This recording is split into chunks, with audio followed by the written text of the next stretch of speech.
सुमित, सबसे पहले आप बताएं आखिरी घंटे के ट्रेडिंग आइडियाज क्या रहेंगे? देखिए, हम दोनों साइड का ही ट्रेड लेंगे। तो पहला जो रहेगा वो बाय कॉल रहेगा। गोदरेज कंज्यूमर जो भी जस्ट नीलेश जी ने भी हाईलाइट किया था, तो यहाँ पे अच्छा लग रहा है। आप एज अ बीटीएसटी ले सकते हैं। 1428 करंट मार्केट प्राइस है। 1409 का स्टॉप लॉस रहेगा। टारगेट रहेंगे 1460 एंड 1480।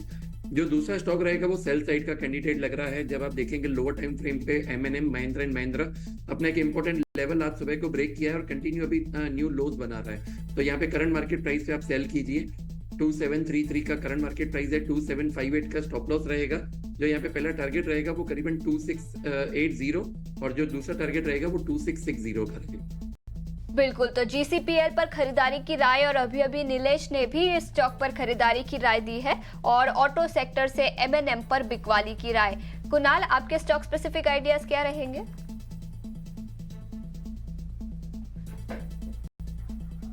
कुणाल, आप म्यूट पर। स्टॉक स्पेसिफिक आइडिया में सबसे पहला स्टॉक जो आज के दिन में नजर में आ रहा है कोल्टे पाटिल है। बहुत ही बढ़िया मोमेंटम स्टॉक में फिलहाल देखने को मिल रही है एंड मुझे लग रहा है कि मेन टाइम में अपने टारगेट अचीव भी कर सकता है। कोल्टे पाटिल यहाँ पे खरीदारी करके चलिए। 407 का राउंड स्टॉक ट्रेड कर रहा है। लोअर लेवल पे हम जो ऐसा मेंटेन करके चलेंगे वो 387 का होगा। टारगेट की बात कर लेते हैं। अच्छा खासा टारगेट यहाँ पे देखने को मिल सकता है। पहला जो टारगेट 422 का है। 422 जैसे ही ब्रेक होगा 450 तक के भी टारगेट हमें यहाँ पे देखने को मिल सकते हैं। तो कोल्टे पाटिल पे फोकस करके चलना है। और दूसरा जो स्टॉक है रेमंड का है। रेमंड में अच्छी खासी मोमेंटम आज के दिन में देखने को मिली है एंड लाइकली चांसेस है यहाँ से और भी अच्छी खासी मोमेंटम स्टॉक हमें दिखा सकता है। पिछले कई दिनों का जो रेंज बाउंड मोमेंटम है वो ब्रेकआउट दिया हुआ है। +50 एमए के ऊपर मोमेंटम स्टार्ट की है। खरीदारी करके चलने की सलाह है। 2023 के अराउंड स्टॉक ट्रेड कर रहे हैं आप, खरीदारी करके चलिए। लोअर लेवल पे हम यहाँ पे जो ऐसे मेंटेन करके चलेंगे वो ऐसे रहेगा 1940 का रहेगा। टारगेट की बात कर लेते हैं तो सबसे पहला टारगेट जो है वो 2090 का है जो स्टॉक हमें दिखा सकता है और 2090 जैसे ही ब्रेक होगा ऊपरी लेवल पे हमें ये 2190 तक के भी लेवल दिखाने के लिए रेडी हो जाएगा। तो कोल्टे पाटिल और रेमंड दोनों खरीदारी करके चलने की सलाह है रीजन लेवल से। आप अगर देखें यहाँ पे तो आईडीबीआई बैंक में आज तेजी नजर आ रही है। इसके अलावा आईसीआईसीआई बैंक में भी आज तेजी का मोमेंटम बना हुआ है। बैंक निफ्टी को देखें तो 51,000 के करीब लगातार बना हुआ। इन सब के बीच में तमाम स्टॉक्स की हमने चर्चा की। कुणाल, आपके पास आना चाहूंगा मैं। बताइए बैंकिंग स्टॉक में क्या नजरिया बन रहा है? कुछ पसंद आ रहा है क्या आपको? Well, no doubt overall banking sector ही पॉजिटिव मोमेंटम में है। बैंक निफ्टी 300 पॉइंट के उछाल के साथ अभी ट्रेड कर रही है और आने वाले दिनों में जैसा हमने कहा और भी अच्छी खासी मोमेंटम हमें देखने को मिल सकती है। सो व्यू डेफिनेटली कुछ बैंकिंग को पॉजिटिव साइड का है। एसबीआई 1% के ऊपर अभी ट्रेड कर रहा है। और अगर मैं निफ्टी बैंक के कुछ चुनिंदा स्टॉक की बात करूं जहां पे एक अच्छी खासी मोमेंटम आज के दिन में देखने को मिली है, आईडीएफसी फर्स्ट है, बंधन बैंक, आईसीआईसीआई है। बट एक स्टॉक बंधन बैंक है जहां पे एक अच्छी खासी मोमेंटम का एक्सपेक्टेशन हम रख सकते हैं। बंधन बैंक फिलहाल आप देख सकते हो कि 206 के अराउंड ट्रेड कर रहा है और एक बाउंस बैक भी देखने को मिला है।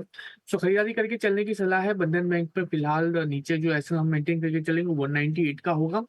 ना टारगेट की बात कर लेते हैं 206 के अराउंड है 198 का। अगर हम ऐसे रखते हैं तो सबसे पहला टारगेट 212 का आएगा। 212 जैसे ही ब्रेक होगा ऊपरी लेवल पे 222 तक के भी लेवल हमें ये स्टॉक दिखाने के लिए रेडी हो जाएगा। तो यस, खरीदारी करके चलने की सलाह है बंधन बैंक प्रेजेंट लेवल से। ठीक है, तो ये है रणनीति इन बैंकिंग शेयरों पे। बढ़ते हैं आगे, एक अहम खबर की ओर बढ़ते हैं। सरकार नई पब्लिक सेक्टर एंटरप्राइज पॉलिसी के साथ आगे बढ़ेगी।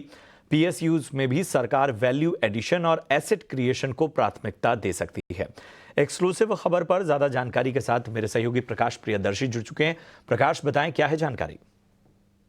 देखिए, सूत्रों के हवाले से हमें एक्सक्लूसिव जानकारी मिल रही है कि सरकार जो new public sector enterprise policy है उसके साथ ही आगे बढ़ेगी और विनिवेश की प्रक्रिया में जो विनिवेश की रणनीति है उसमें बदलाव के बावजूद भी जो new public sector enterprise policy है उसमें कोई बड़े बदलाव नहीं होंगे। सूत्र हमें बता रहे हैं कि इस मसले पर चर्चा हुई है और इसमें कोई बड़े बदलाव नहीं होंगे क्योंकि जो इंटेंट है उसमें कोई बदलाव नहीं है, सरकार आगे बढ़ना चाहती है, लेकिन क्योंकि कैलिब्रेटेड डिसइन्वेस्टमेंट स्ट्रैटेजी का अप्रोच अपनाया गया है और इसके तहत जो मार्केट कंडीशंस है उसके हिसाब से जो डिसइन्वेस्टमेंट ट्रांजैक्शंस है उसको लेकर सरकार आगे बढ़ेगी। तो जब भी इस तरह की स्थिति बनती है जहां पर किसी पीएसयूज के लिए अगर बेटर कंडीशन है, मार्केट कंडीशन है, उस वक्त ज्यादा वैल्यू मिल सकता है या फिर शेयर होल्डर्स के लिए भी उस वक्त डिसइन्वेस्टमेंट करना सही है, उस अप्रोच के साथ सरकार आगे बढ़ेगी और सिर्फ डिसइन्वेस्टमेंट करने के मकसद से ही किसी पीएसयू का डिसइन्वेस्टमेंट नहीं किया जाएगा। लिहाजा जो इंटेंट है उसमें बदलाव नहीं है और इसको ध्यान में रखते हुए जो न्यू पीएससी पॉलिसी है उसमें भी मेजर चेंजेस की जरूरत नहीं है और इसके साथ ही सरकार आगे बढ़ेगी। इसके अलावा सूत्र इस बात की भी जानकारी दे रहे हैं कि अगर आप न्यू पीएससी पॉलिसी को देखें तो टाइमिंग्स को लेकर, डिसइन्वेस्टमेंट के टाइमिंग्स को लेकर काफी फ्लेक्सिबिलिटी है, लिहाजा उसमें बड़े बदलाव की जरूरत नहीं है। जैसा कि आपको पता है कि सरकार 2021 में न्यू पीएससी पॉलिसी लेकर आई थी जिसके जरिए एक गाइडेंस एंड रोड मैप तैयार किया गया था कि स्ट्रेटेजिक और नॉन स्ट्रेटेजिक सेक्टर के तहत जो पीएसयूज आ रही हैं उनका डिसइन्वेस्टमेंट किस तरीके से किया जाएगा। लेकिन समय के साथ सरकार के रुख में बदलाव है और अब फोकस इस बात पर किया जा रहा है कि जो पीएसयूज है पहले उनके वैल्यू क्रिएशन, वैल्यू जनरेशन पर फोकस किया जाए ताकि जो शेयर होल्डर्स हैं उनको इसका फायदा दिखे।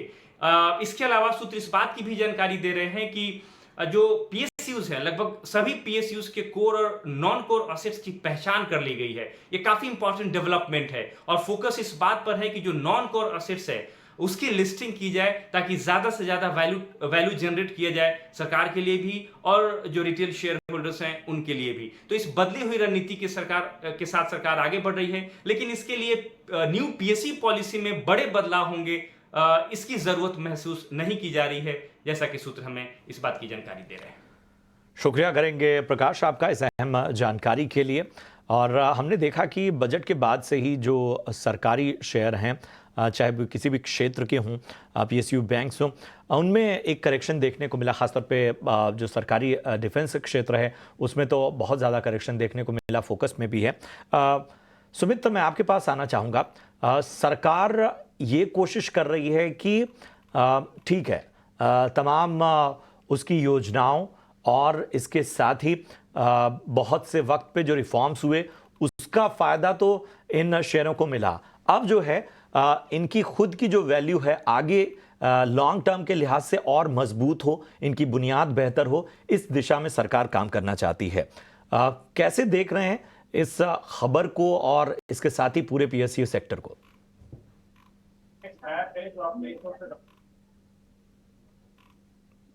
प्रशांत जी, देखिए, अगर आप रिसेंटली मूव देखेंगे, अगर कोई लॉन्ग टर्म यहाँ पे इन्वेस्टर्स हैं तो बिल्कुल पिछले आप 2 से 3 साल का जो बुल रन आया था फ्रॉम 2022 टू 2024, तो पिछले 2.5 से 3 साल में स्टॉक्स ने काफी अच्छा रिटर्न दिया हुआ है।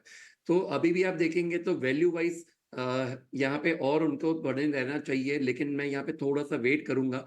थोड़ा सा यहाँ पे अगर आप निफ्टी पीएसई इंडेक्स को देखेंगे तो वीकली टाइम फ्रेम पे near to the overbought zone है, लेकिन हमारा ओवरऑल जो व्यू है वो अभी भी पॉजिटिव है।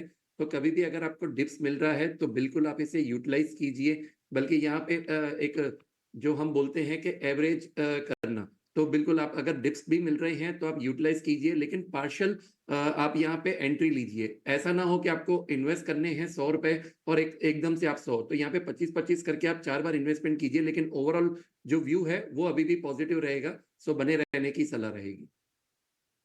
तो बने रहने की आपको सलाह, सेक्टर पर पॉजिटिव नजरिया सुमित जी की तरफ से। बहरहाल यहाँ रुकेंगे।